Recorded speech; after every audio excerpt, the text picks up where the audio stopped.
Eli Hale is 12. In so many ways, he's like other 12-year-olds. He can spend hours playing the Wii. Home run.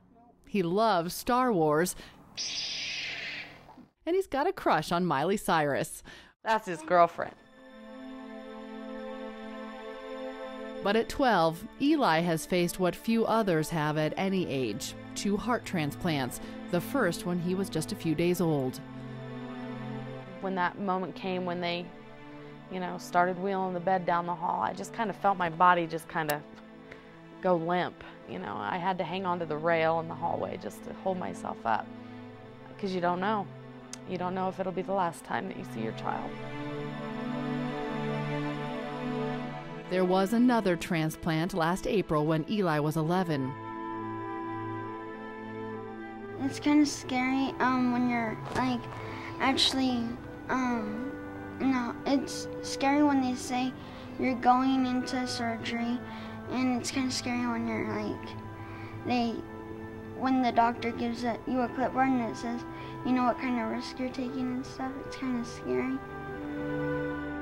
So in his short life, Eli and his family have called the Ronald McDonald house home for about 420 days. It has been their home away from home in scary and uncertain times. Without the Ronald McDonald house, I don't know how we've gotten through all 11 years. I mean, the Ronald McDonald house has been a huge, huge source of support for us. Not only just the house itself being here, but all of the staff and all of the friends that we've met through the house. The Tyson family agrees. They're from Cheyenne, Wyoming, and when their twin boys arrived 6 weeks premature, they were hundreds of miles away from anyone they knew. So I'm very thankful for this place. They've helped us a lot. And I don't like the idea of anybody having to be here, but I'm glad that this place is here for people like us who don't really have any other options. For 30 years, the Ronald McDonald House has been a refuge for families whose children are facing life-threatening illnesses and need long-term hospital care. Within these walls, they find all the necessities of home, but more importantly, they find understanding and support that they need. Once they've been here for a while, it becomes almost magical. They relax. Their shoulders will be up around their ears when they walk through the door. Then they can relax. And things that you think, oh, I hate doing that at home, but just doing a load of laundry. Being able to be with other people in the laundry room and say, how's your day gone? What have you done? It becomes so critical, because if you're isolated in a hotel, it's not the same. You're by yourself and nobody knows what you're going through. Here, our volunteers, our staff, we're all friends and we become family. Last week we had a family here that stayed with us that was discharged with a child that was going to die. They did not want to go home to a remote place and be alone. When they came here, we surrounded them with volunteers. They got to hold their baby every minute of the week that it lived when it left the hospital. They knew it was going to die, but everyone here just wrapped them with comfort, care, and hope, and it made such a difference to that family. Over 3 decades, it's made a difference to about 30,000 children and their families. You'll see the faces of those children all over the house, members of this extended family that have faced all kinds of illnesses.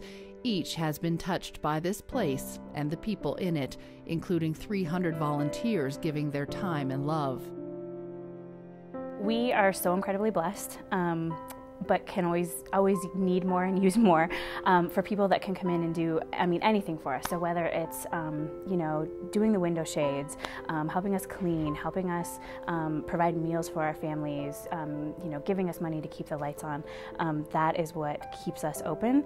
And I think anytime that you ever step foot inside this house, you would understand how necessary it is for us to be here and the number of people that we're helping and the difference that it makes in these families' lives. It's been said that this is a house built on faith, family, and friends. Please be a part of continuing that legacy by sharing your time or resources. If you ask the families, they will tell you you can't put a value on what they have found. We say one day at a time. Sometimes it's a day at a time, sometimes it's an hour at a time. You just take it, minute by minute, really. You just never know. We have really good days, and we have our share of bad days too. But with the support that we have out here, the support structure, even without immediate family around, the staff and other families here at the house, they're a huge source of support. Yeah, home away from home. Family faces adversity together, celebrates overcoming, and supports one another during loss. It is all love. It's all happening at the Ronald McDonald House every day. We see it all in a day. We see the sadness of the death of a child to that of the joy when a child gets a heart, gets a kidney, gets a liver, comes home from the NICU, that a baby that weighed 13 ounces at birth, born at 24 weeks, and is going to go home and have a great life. So we do see it all, the tears and the laughter. In a matter of minutes and hours, it all happens here.